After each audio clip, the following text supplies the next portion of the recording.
Hey everybody, this is chapter 10, and it's the final chapter of Between Ideals and Reality, a critique of socialism and its future by Svetozar Stojanović,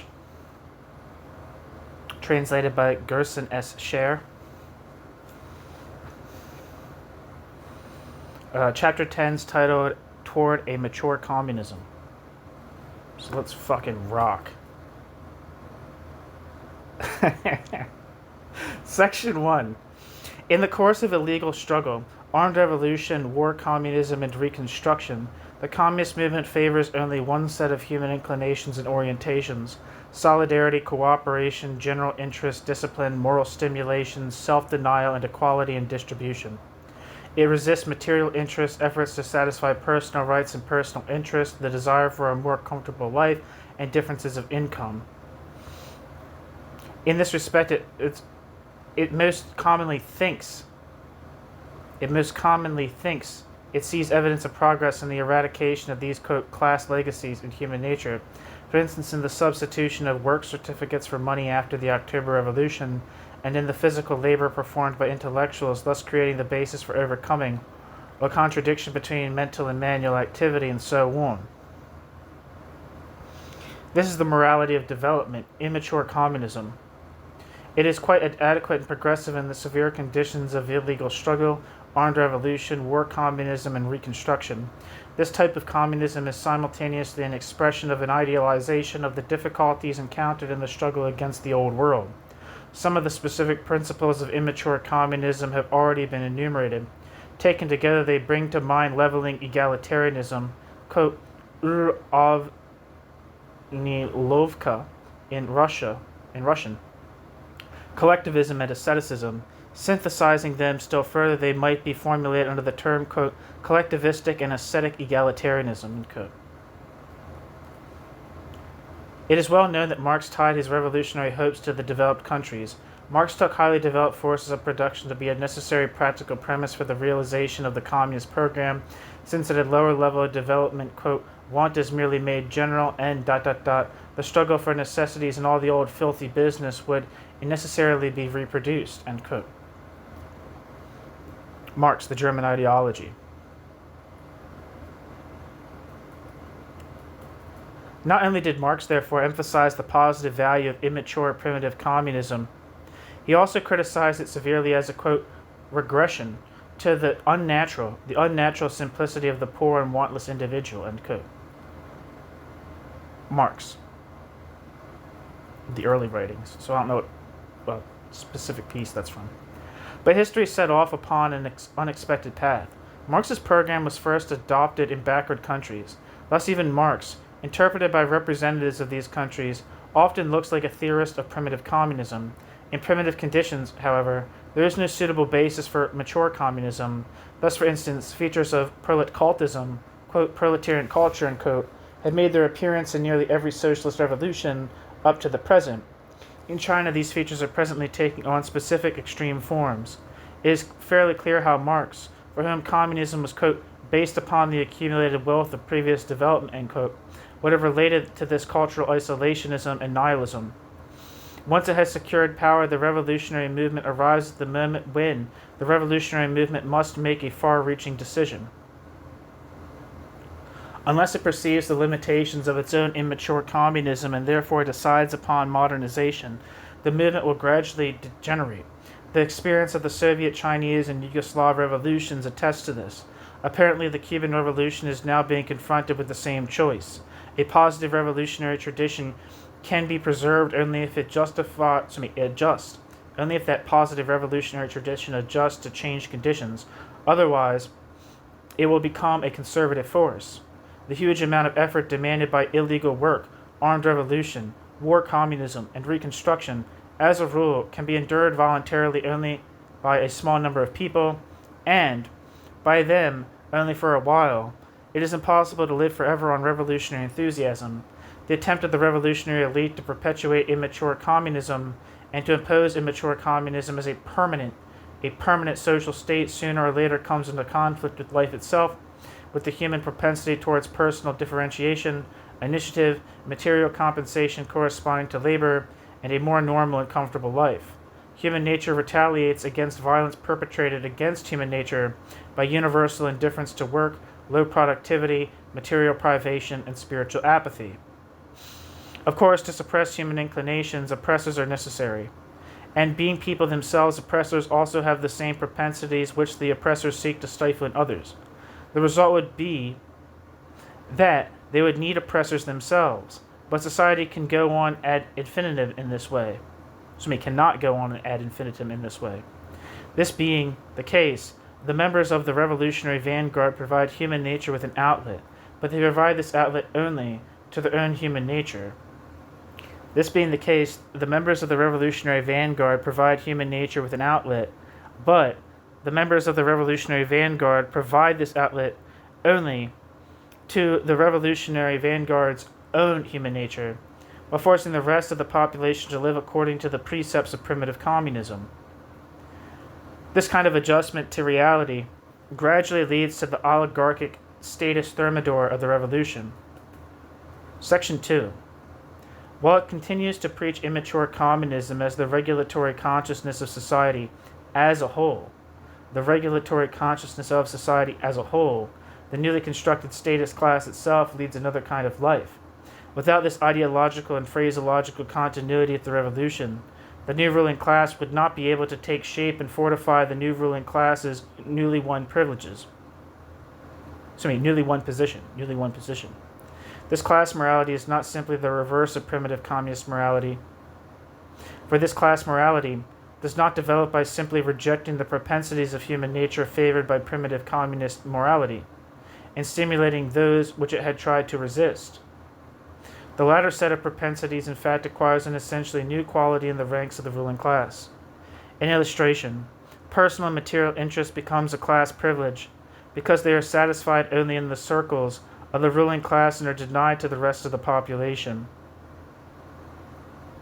By analogy with Weber's Protestant ethic and the spirit of capitalism, a study could be made of the relationship between the primitive communist ethic and primitive politicratic statism. By analogy with Weber's Protestant ethic and the spirit of capitalism, a study could be made of the relationship between the primitive communist ethic and primitive politicratic statism. The ethic of collectivist and ascetic egalitarianism corresponds to a peculiar form of primitive accumulation, as it demands maximum effort in one's work, self-denial, and subordination of all social forces to rapid construction and industrialization. The analogy stops here, however, because primitive communism, in contrast to Protestantism, is merely the exoteric rather than the esoteric ethic of the new ruling class. Do we now stand confronted with a paradox, namely, that the principles of immature communism are preached by true revolutionaries, but that they are later preached by the oligarchic status class, the core of which is composed of degenerated revolutionaries? The paradox is only apparent, for while both preach the same principle, only the former live according to the principle.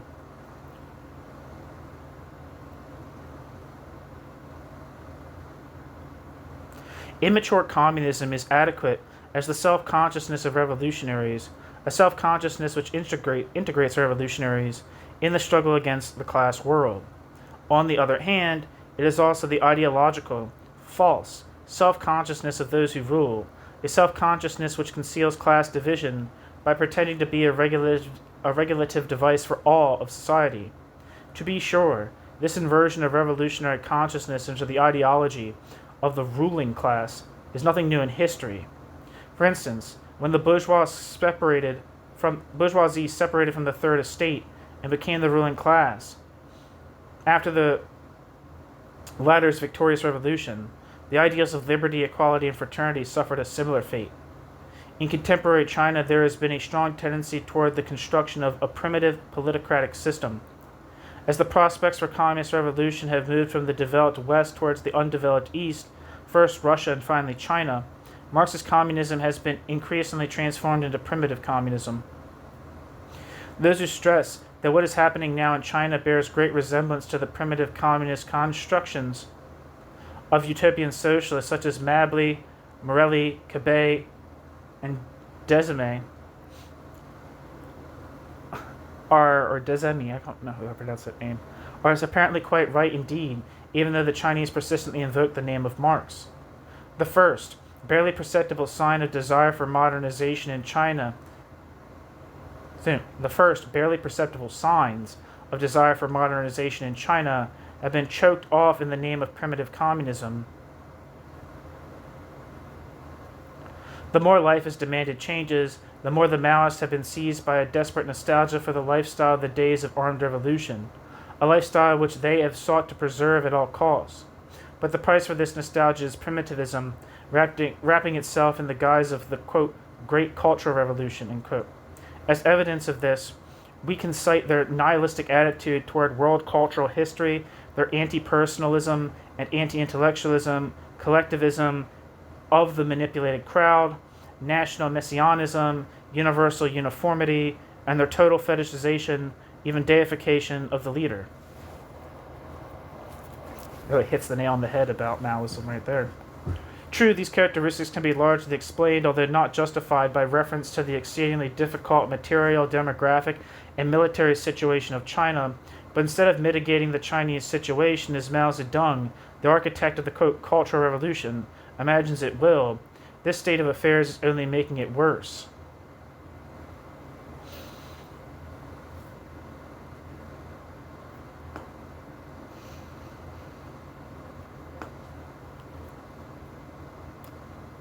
The enthusiasm of part of the, quote, new left in the wealthy capitalist countries for primitive communism, particularly the Chinese type, is understandably an extreme reaction to the so-called, quote, consumer society, quote, affluent society, and so on. This kind of, we can safely say, new old left, however, has no real chance of victory in the West, although it may be a catalytic factor of revolution, since pauperism is not a real alternative to highly developed capitalism. Since we should not lose sight of the fact that mature communism, with its principles of Marxist personalism, humanistic hedonism, and stimulatory material compensation for labor, is rather irrelevant to the first phase of revolution in undeveloped countries.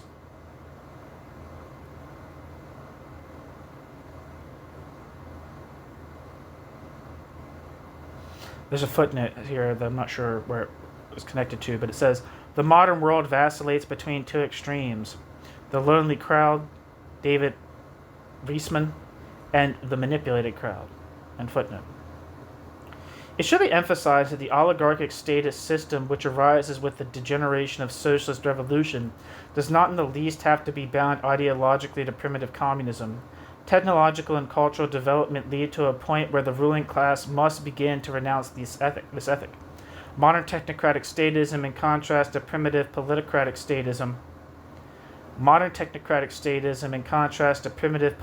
statism.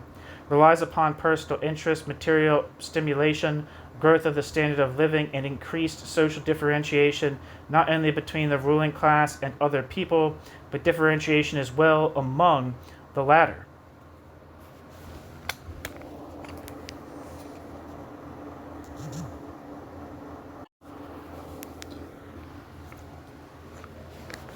Section 3.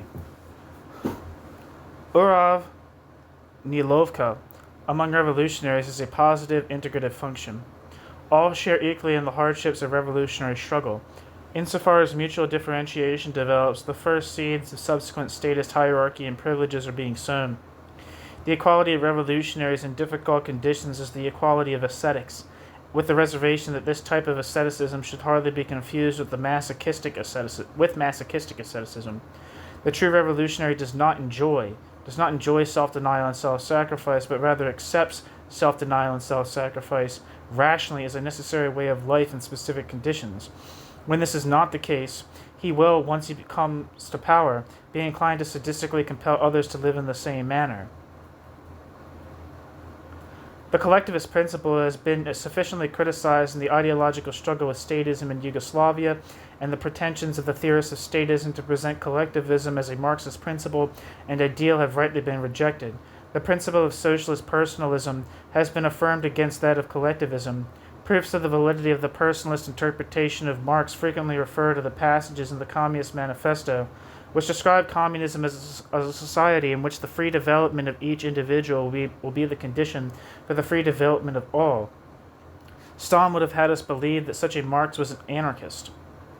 Quote, the point is that Marxism and anarchism are built upon entirely different principles in spite of the fact that both come into the arena of the struggle under the flag of socialism. The cornerstone of anarchism is the individual, whose emancipation according to its tenets is the principal condition for the emancipation of the masses, the collective body. According to the tenets of anarchism, the emancipation of the masses is impossible until the individual is emancipated. Accordingly, its slogan is, quote, everything for the individual. The cornerstone of Marxism, however, is the masses, whose emancipation according to Marxism's tenets is the principal condition for the emancipation of the individual. As I say, according to the tenets of Marxism, the emancipation of the individual is impossible until the masses are emancipated. Accordingly, Marxism's slogan is, quote, everything for the masses, end quote. End quote. Stalin, anarchism, or socialism. It is theoretically and practically necessary to distinguish between two completely different kinds of collectivism, revolutionary and statist. Without collectivism, a revolutionary movement could not triumph in an undeveloped country. The revolutionary must melt into his movement. The more severe the conditions of struggle, the more extreme the collectivism. The most intimate moments of the revolutionary's life are subject to the control of the revolutionary collective and the revolutionary collective's puritanical moral code. This collectivism is largely futuristic in character. The revolutionary subordinates the revolutionary's individual interest to the general interests of society, many of which are not even the general interests of existing generations, but rather the interests of future generations. In the difficult conditions of illegal work, armed revolution, war, communism, and reconstruction, the revolutionary does not have the moral right to violate the collectivist principle. But it is quite important that he be aware of the limited values and temporary nature of such discipline and subordination. Otherwise, he will later become imperceptibly transformed into a cog in the hierarchy of impersonality which characterizes only statist and not revolutionary collectivism. Taken out of their context, which consist of the stages of preparation and execution of armed revolution, as well as reconstruction, the principles of Nilovka, asceticism, and collectivism change their character and function. The ultra-leftist obsession with ascetic and collectivist egalitarianism seeks to transform these principles at all costs into a permanent social state. To this end, the advocates of this orientation attempt to demonstrate its authoritative ideological parentage. Nilovka is presented as the realization of Marx's principle of distribution according to need, asceticism as the realization of Marx's rejection of the value hierarchy of materialistically oriented bourgeois society, the collectivism as the transcendence of bourgeois individualism by socialization of man understood in the Marxian spirit. Losing its real foundations, immature communism must be imposed. And immature communism is thus self-defeating. In the new circumstances, only the privileged, and increasingly vulgarly, hedonistically, and particularistically oriented ruling class is able to enforce, through indoctrination, pressure, and violence, mass Nilovka, asceticism, and collectivism. True, some of its leaders, such as Stalin, prefer a rather more modest and even ascetic style of private life than the average member of the class, but this is a special form of Puritanism combined with brutality well known to history. Puritanism which by virtue of this fact loses every real bond with communism, primitive communism not excluded. Rather than extirpating moral vices, terror leads to the most serious vice of all, crime against human beings. Only a ruling class that seeks the language of collectivism, while at the same time, only a ruling class that speaks the language of collectivism, while at the same time protecting that ruling class's own interest above all, can guarantee any durable hypostatization of, quote, general interest and suppression of personal and group interest. This is how revolutionary collectivism degenerates into statist particularism. Totalitarian practice is rationalized by a totalitarian interpretation of Marx. Although it was one of Marx's fundamental preoccupations, the problem of human autonomy and freedom gets lost in the principle of the, quote, subordination of the personality to society, end quote, practically and theoretically identifying society with the state. Ideological ornamentation is furnished by philosophers who claim that with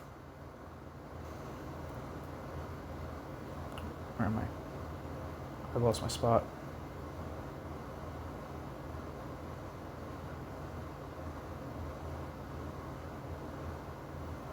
fuck?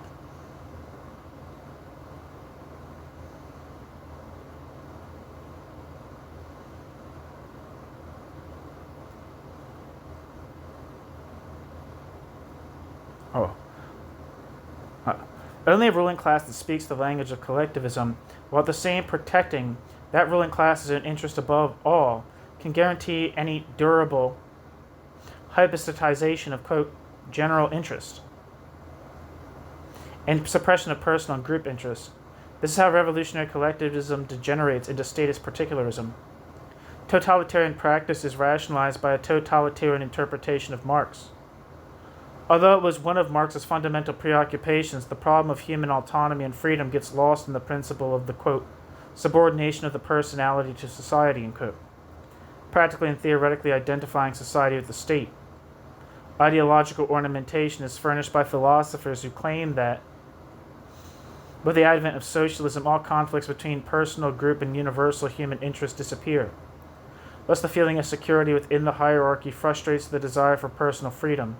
This security, however, becomes extreme insecurity, precisely because there is no freedom. While demanding that the masses sacrifice themselves for the happiness of future generations, the statist class itself lives exclusively for the present. From time to time, it announces that communism is just around the corner, but shortly thereafter postpones communism once again to the future. All this irresistibly brings to mind Beckett's ironic drama, Waiting for Godot. Statist collectivism has gradually extended itself beyond the borders of statist collectivism's own motherland.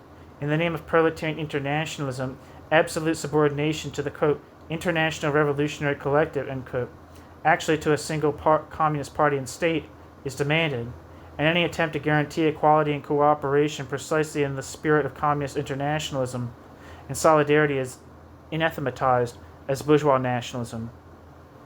Section 4. The construction of developed socialist society is possible only if approached from the standpoint of mature communism. But the relative nature of the notions of, quote, immaturity and, quote, maturity should not be forgotten either.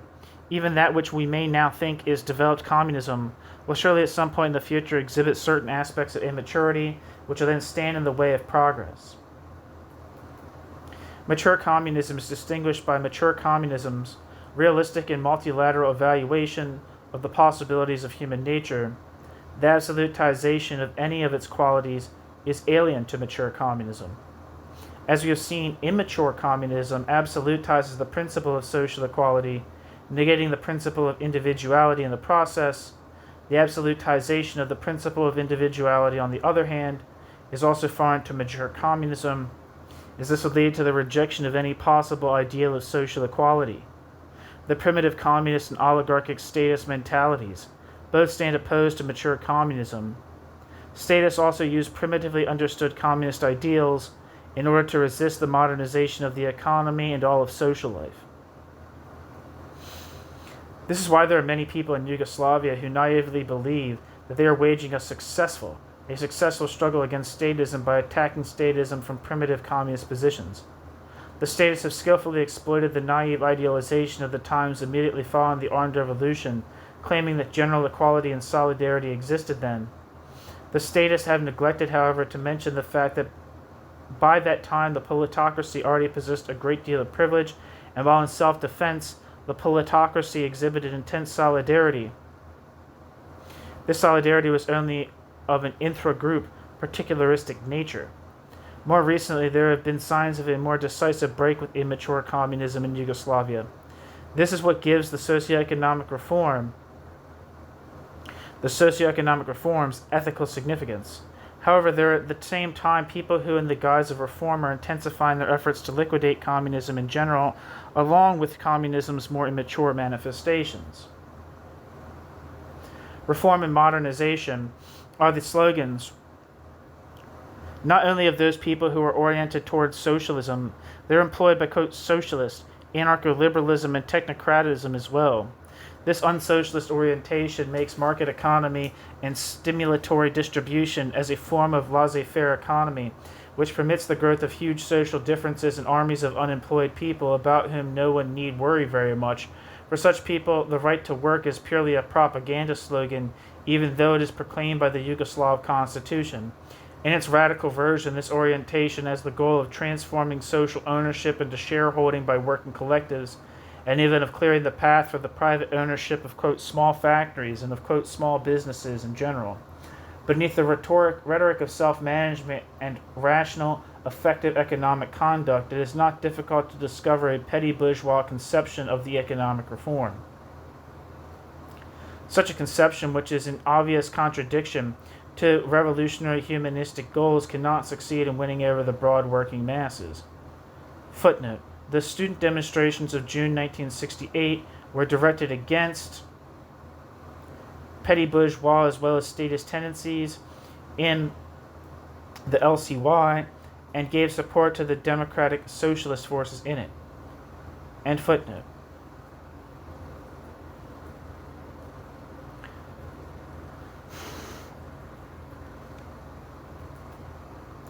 End footnote. The Yugoslav Revolution is once again at a crossroads, but this time at a crossroads different from all previous crossroads. This crisis is characterized by, among other things, a peculiar sort of crisis of social consciousness. Many of the revolutionary movement's members are ideologically stunned and disoriented because they think that they must choose between immature communism and the abandonment of communism altogether. This is why they either become disillusioned and passive or seek the solution in the past by resurrecting immature communism. The subsequent progress of the revolution, however, can be ensured only by a more modern conception of communism. Still, we should be aware that mature communism cannot be a simple negation of immature communism, as there is continuity between them as well as change. Immature communism contains elements which mature communism must appropriate. Thus, the principle of revolutionary collectivism leaves the legacy of orientation to social interest and a developed form of solidarity. An egalitarian Uravnilovka proceeds from the ideal of social equality, primitively understood to be sure, without which there can be no communism whatsoever, no matter how modernized. Finally, revolutionary asceticism is founded upon the capability of self-denial for the sake of achieving commonly held humanistic goals. The most difficult problem is how to build a modern, highly productive, and open socialist society, while simultaneously preserving and further developing this positive ethical humanistic core. The stormy moral reactions to Yugoslav socialist public opinion reveal the strong potential of revolutionary consciousness when it senses that critical core to be in danger. Section 5. Establishment of social self-government on the basis of worker self-management as an integral system would lay open the possibility of realizing the principle of distribution according to the products of labor as the basic criterion for distribution in socialism.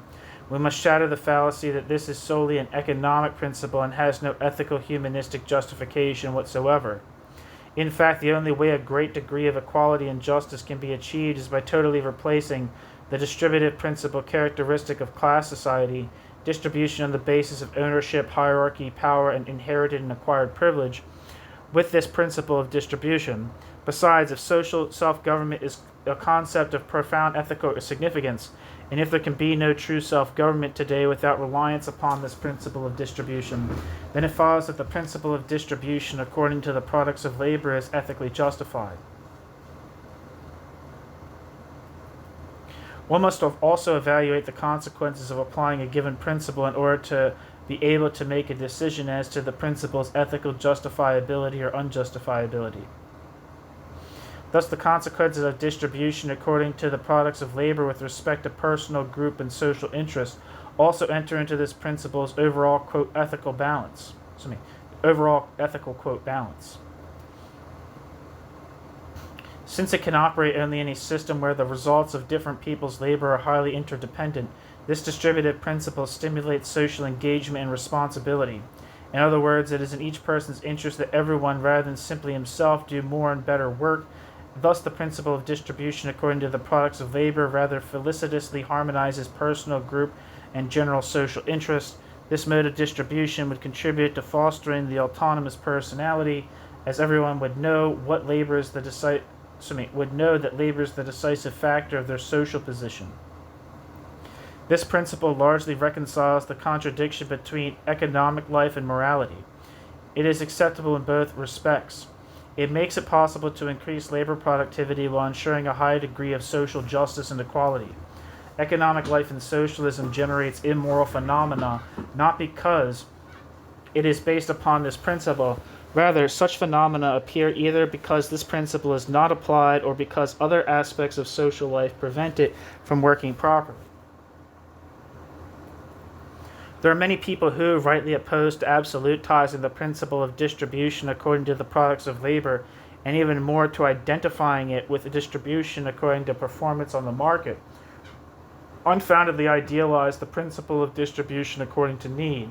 Critical analysis of the latter principle might help to reduce the relativism with which judgment of the principle of distribution according to the products of labor is approached. Such an analysis should begin by shattering the illusion that a society which would distribute all of society's products according to need is possible as well. Such an analysis should begin by shattering the illusion that a society which would distribute all of society's products according to need is possible at all. People's needs will undoubtedly always exceed the possibility of satisfying them. The response to this line of argument is usually that Marx was not a utopian in this respect, as he implicitly drew the distinction between wants and needs. It is claimed that Marx had in mind an axiological rather than a descriptive notion of need. Even so, in this case, the assumption still remains that in the future there will be sufficient means with which to satisfy all truly human needs. Yet everything we know about man and the boundlessness of the needs which man develops speaks against this assumption as well. Even if it were really possible as a universal criterion, however, the principle of distribution according to needs in both interpretations would still not be ethically irreproachable. It would certainly reject any inequality and injustice in distribution resulting from naturally and socially conditioned differences of capability. But even though he was a philosopher of freedom, activism, and personalism, Marx in his discussions of communist distribution overlooked differences of capability resulting from personal effort.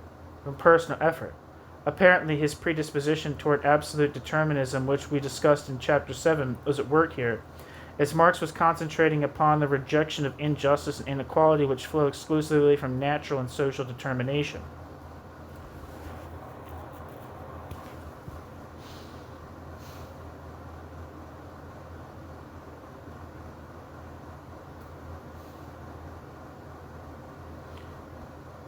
Marx did not even notice that the very principle of distribution according to need could itself lead to new injustices and inequalities. Marx sensed an element of injustice and inequality in the fact that distribution according to the products of labor would be an application of an equal standard to unequal people. An application of an equal standard to unequal people. In other words, the very generality of the standard produces injustice and equality. In order to concretize justice and equality, individual circumstances, conditions, and capabilities must be taken into account. It is thus all the more surprising that Marx did not perceive the same weaknesses in the principle of distribution according to need. Aristotle, proceeding from Plato, once wrote, quote, "Injustice arises when equals are treated unequally and when unequals are treated equally." End quote. With two equally capable people, the principle of distribution according to need would actually favor the person who had invested less effort in developing his capabilities. Even worse, since the principle would favor the person who works less, as both would receive according to their needs, inequality and injustice would only be intensified unless each of them were to commit a suitable degree of capability to their labor, even though they would be compensated according to needs rather than according to capabilities. The principle, quote, from each according to his ability, quote, from each according to his capabilities to each according to his needs, end quote, which should eventually replace the principle, quote, from each according to his capabilities to each according to his work, end quote, while being completely symmetrical with the latter with respect to commitments of capabilities, is asymmetrical with respect to the mode of distribution. An anthropology which expects commitment of capabilities to be so independent of compensation is, however, utopian in its noble hopes. True in the axiological interpretation of Marx's outline of communist distribution mentioned above, once all truly human needs are satisfied, there would still remain unsatisfied inhuman needs which could act as a stimulus. But this state of affairs would not even prima facie be communism in the sense in which Marx understood the term. The objection might be raised that the stimulation which we have found to be necessary need not be of a material but rather solely of a moral nature. For the sake of argument, let us accept this naive reduction of the man of the future to a moral being. Would not the very necessity of moral compensation for fares of distribution according to need itself imply that principles ethical imperfection, as we have been trying to demonstrate all along? Proceeding from a more realistic evaluation of man's capabilities and man's nature, we can anticipate a society of abundance, which will distribute much, if not most, of its product according to need. On the basis of one's dignity simply as a human being, one will have the right to satisfy a broad range of needs independently of one's labor. Beyond this point, even the wealthiest society will have to distribute that society's products on the basis of some other criterion. For the time being, we do not know of a principle which would be more morally and economically justified than that of distribution according to the products of labor. Only this combination of the principles of distribution according to need and according to the products of labor will be able to neutralize the weaknesses of these principles themselves and to reject inequalities and injustice in social distribution to the greatest extent possible.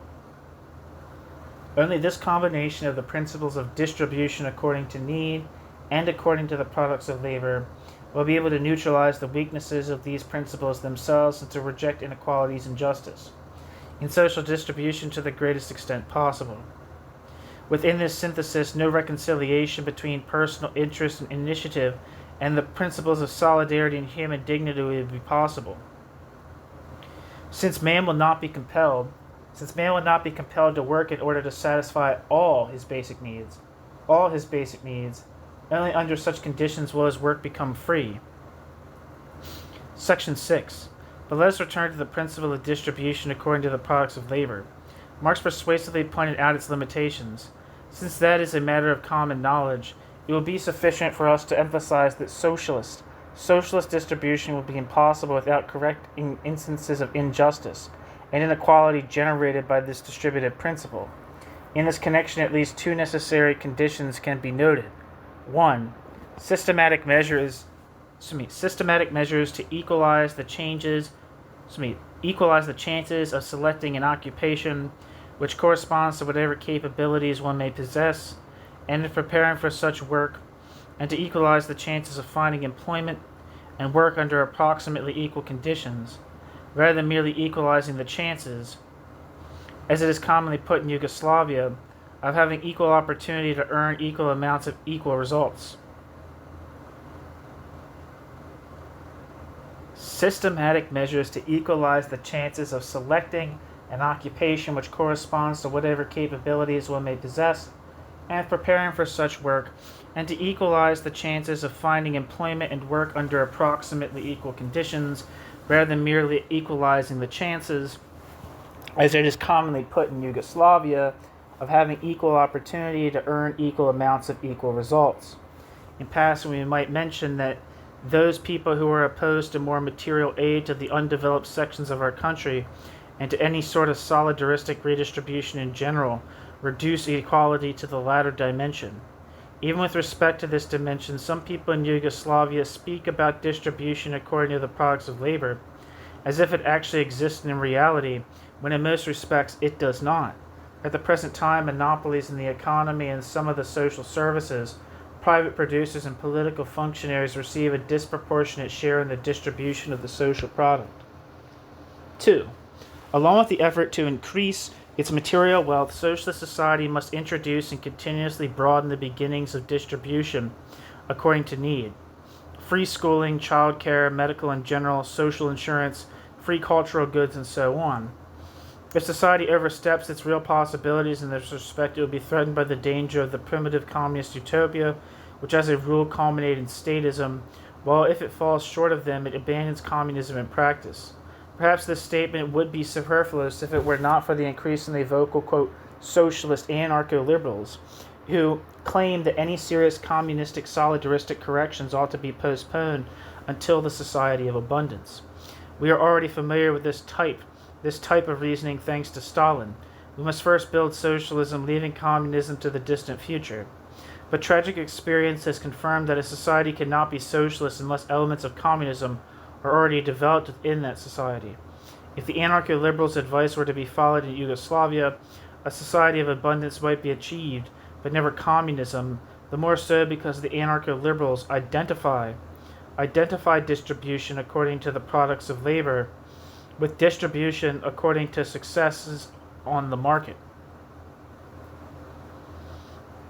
True, all our experience in Yugoslavia heretofore has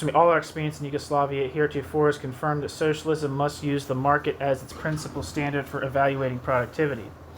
But there will not be very much socialism left unless we make conscious efforts to make the difference between success on the market and successful creative labor as small as possible. In spite of ideological rhetoric to the contrary, statism cannot guarantee true distribution according to the products of labor. The market can lead to the discovery and rejection of status and other kinds of privilege.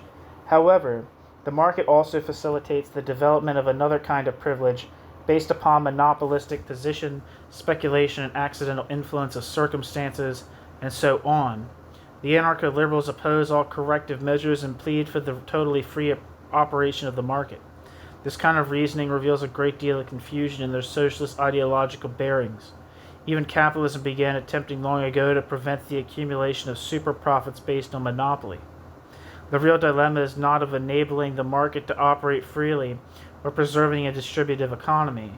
The latter is organically bound to immature communism, which, if maintained for too long, leads to primitive politicratic statism.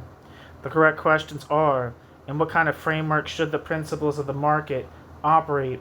What kinds of market correctives should be adopted by a self-governing society? And finally, which areas of social life can even today be excluded from the sphere of the market without falling prey to status oligarchy? The anarcho-liberals fetishize and universalize the market. The anarcho-liberals are trying to seduce us into a false dilemma, status voluntarism or laissez-faire market, and would have us believe that everyone who is for self-government must declare himself in favor of the second alternative. But is there not a third possibility, i.e. integrated social self-government, which consciously plans, controls, and regulates social development, including the market? But is there not a third possibility, i.e. integral social government, which consciously plans, controls, and regulates social developments, including the market? The need to correct distribution according to the products of labor by introducing elements of distribution according to need, and particularly the need to correct market distribution, can be derived ethically from the notion of distributive justice, without which there can be no communism, no matter how developed. Those who attack all redistribution in socialism should be reminded that they thereby bring nothing less than the justice of the entire socialist revolution into question, a revolution which is carried out precisely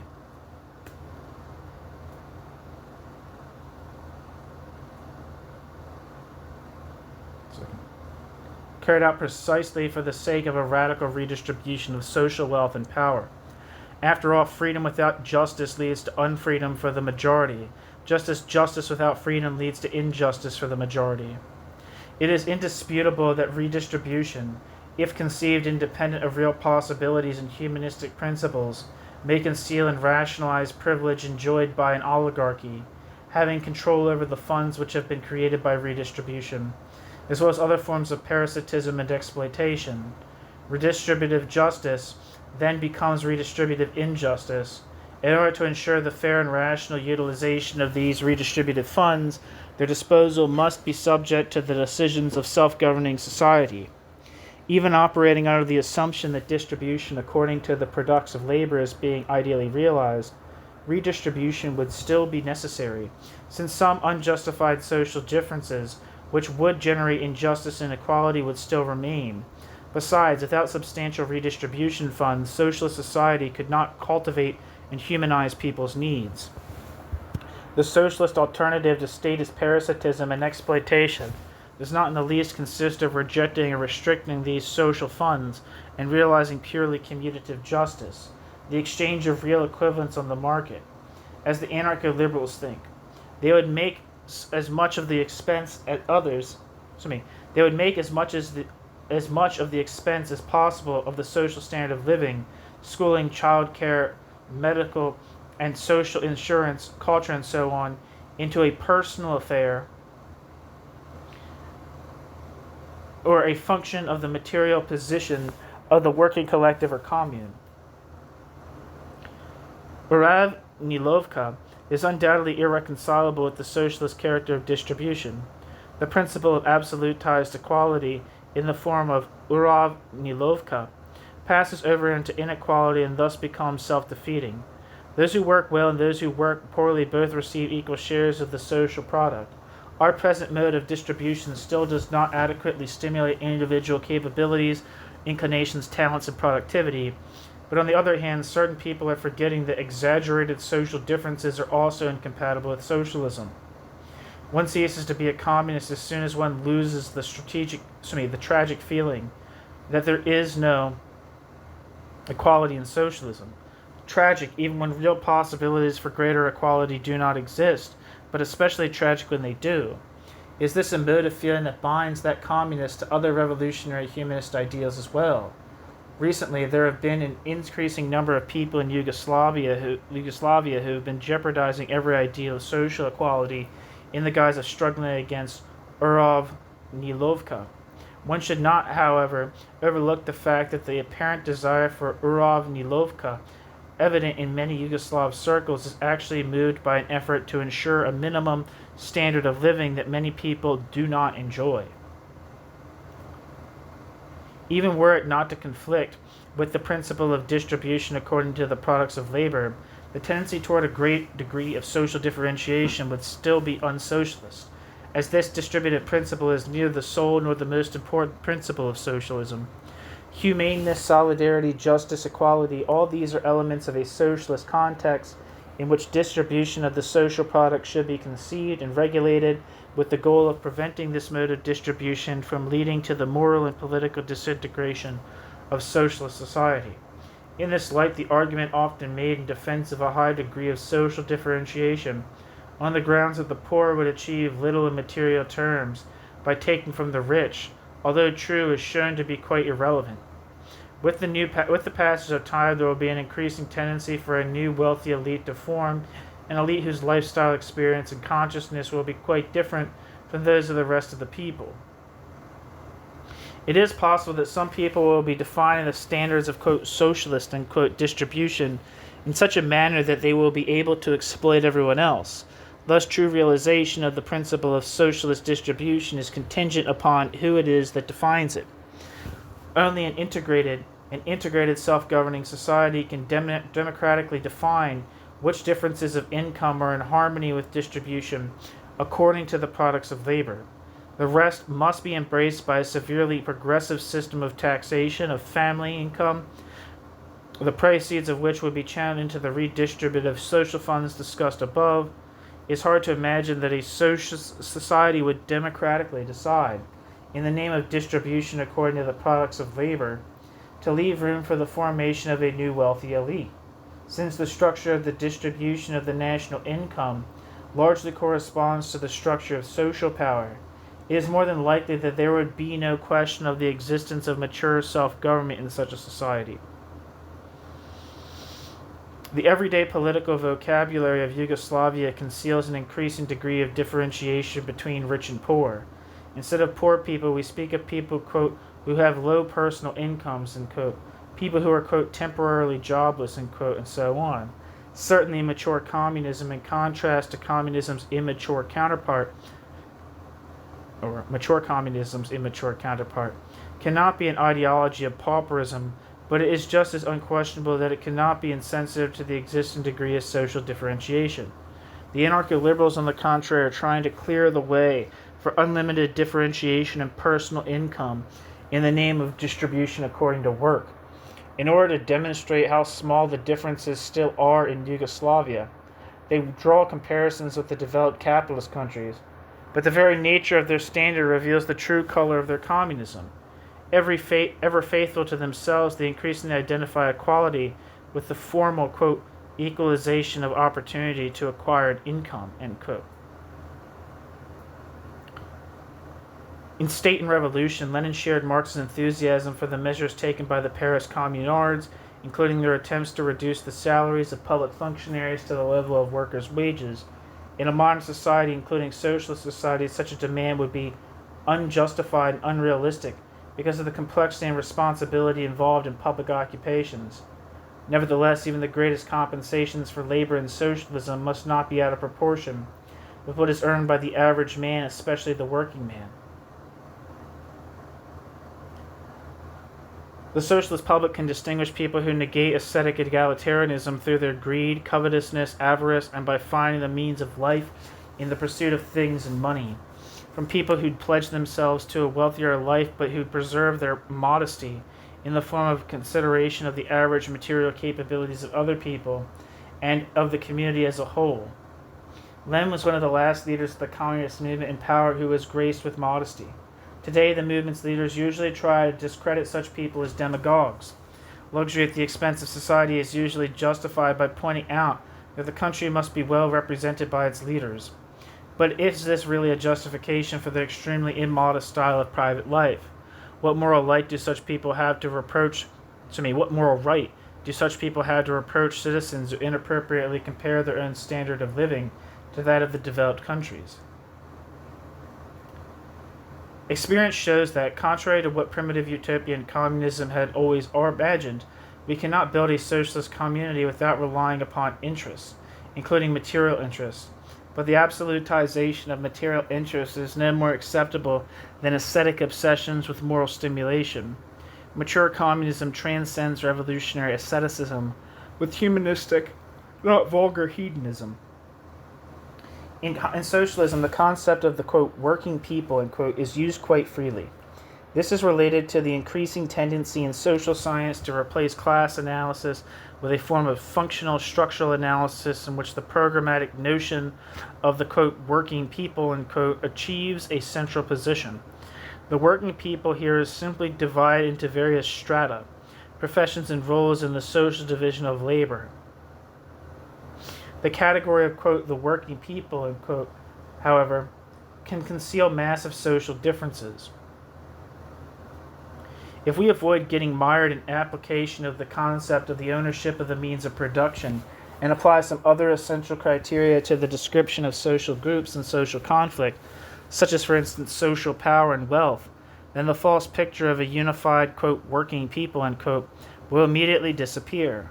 Transcending its immature form, the communist organization will orient itself increasingly toward highly qualified workers, technicians, engineers, and generally more productive and better paid citizens with respect to its own composition, and with good reason. This process is closely related to the transformation of an immature working class into a modern working class. Nevertheless, the communist organization cannot afford to lose contact with the unqualified and poor segment of the working class, but not merely because otherwise the latter might create its own political organization. As we've already emphasized, there is continuity as well as change between immature and mature communism.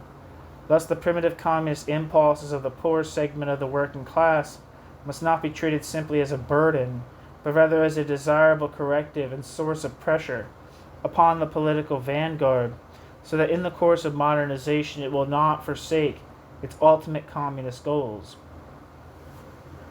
That's the end of the chapter. Thank you so much for listening, and that's the end of the book. Thank you so much for listening to the whole book, if you did. Bye-bye.